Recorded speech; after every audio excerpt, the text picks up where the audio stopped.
राजा और तोते की कहानी। एक समय की बात है, किसी एक राज्य में शिवशंकर नाम का एक राजा राज करता था। उस राजा के 3 बेटे थे। उसकी ख्वाहिश थी कि वह उसका सबसे काबिल बेटा उसकी राजगद्दी संभाले, लेकिन वह इस बात को लेकर संदेह में था कि तीनों में से किसे वह अपना राजपाट सौंपे। एक दिन राजा को एक तरकीब सूझी। उसने उसी समय अपने बेटों को बुलाया और कहा, आज मैं तुम्हें सबसे एक सवाल पूछता हूँ। अगर तुम लोगों के सामने एक गुनहगार खड़ा हो तो तुम उसके साथ क्या करोगे? इस पर राजा के पहले बेटे ने कहा, उस अपराधी को सजाए मौत दे देनी चाहिए। वहीं दूसरे बेटे ने कहा, गुनहगार को काल कोठरी में बांध देना चाहिए।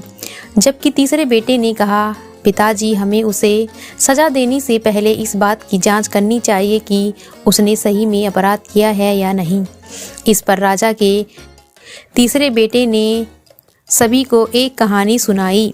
एक राजा था जिसके पास एक बुद्धिमान तोता था। एक बार उस तोते ने महाराज से कहा, मुझे अपने माता और पिता के पास जाना है। राजा ने उसकी बात नहीं मानी, लेकिन तोता ने हार नहीं मानी। वह लगातार महाराज से जिद करने लगा कि मुझे माता पिता के पास जाने दें। अंत में राजा ने तोते की बात मान ली और ठीक है, तुम अपने माता पिता से मिलकर आओ, लेकिन वहाँ ज़्यादा दिन नहीं रुकना।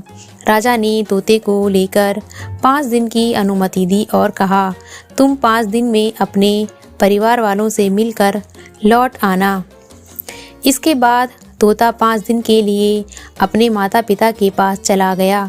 छठे दिन जब वह राजा के पास लौट रहा था तो उसने सोचा कि क्यों न वह महाराज के लिए कुछ उपहार ले लिया जाए। फिर वह पर्वत की ओर निकला। दरअसल वह महाराज के लिए अमृत फल लेना चाहता था। वहां पहुंचते पहुंचते रात हो गई। तोता ने पर्वत पर पहुंचकर फल तो ले लिया, लेकिन रात हो जाने के कारण वह आगे नहीं बढ़ा और वहीं रुक गया। उस रात जब तोता सो रहा था तभी एक सांप वहां आया और उसने राजा के लिए अमृत फल को खाने लगा। सांप ने फल को खाया, इस कारण वह फल में जहर फैल गया था। हालांकि तोते को इस बात की भनक तक नहीं थी। अगली सुबह जब वह जगा तो फल लेकर महल की ओर चल पड़ा। जब वह महल पहुंचा तो खुशी खुशी सीधे राजा के पास गया और कहा, महाराज, मैं आपके लिए यह अमृत फल लेकर आया हूँ। आप इसे खाएंगे तो सदा के लिए अमर हो जाएंगे। यह सुनकर राजा काफ़ी प्रसन्न हुए। उन्होंने तुरंत उस अमृत फल को खाने के लिए मांगा। इस पर एक मंत्री ने कहा, जरा रुकिए महाराज, आप इस फल को बिना जांच किए कैसे खा सकते हैं? और यह देख लीजिए कि तोता द्वारा लाया गया यह अमृत फल सही है या नहीं। राजा उस मंत्री की बात से सहमत हुआ और कहा कि तुरंत इस फल को एक कुत्ते को खिलाया जाए। राजा का आदेश पाकर सैनिकों ने फल का एक टुकड़ा कुत्ते को खिलाया। फल खाते कुत्ते की मौत हो गई। यह देख राजा गुस्से से आग बबूला हो गया। उसने क्रोध में आकर तलवार से तोते के सिर को काट दिया, साथ ही फल को फेंक दिया। कुछ साल बाद ठीक उसी स्थान पर एक पौधा निकल आया। यह देख राजा को लगा कि यह उसी जहरीले फल का पौधा है। उसने सभी को आदेश दिया कि उस पेड़ का फल कोई नहीं खाएगा। कुछ दिन बाद एक वृद्ध व्यक्ति उस पेड़ के नीचे आराम करने के लिए रुका। उसे भूख भी काफ़ी जोर से लगी थी। उसने उसी पेड़ से फल तोड़ा और खाने लगा।